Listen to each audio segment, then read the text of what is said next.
Okay, for today's video, gagawa tayo ng adobong giniling. So, painitin muna natin yung kawali. Pagkatapos maglagay tayo ng 3 kutsarang mantika. Pagkatapos, ilagay na natin yung ating 6 na cloves ng bawang. Igisa lang natin.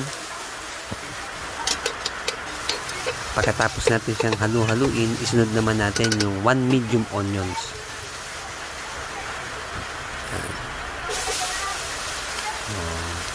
Kukunin lang natin yung lasa. Ito, no? So, saute lang natin. Halu-haluin lang natin siya. Pagkatapos, i-ready na natin yung ating 500 grams na ground pork.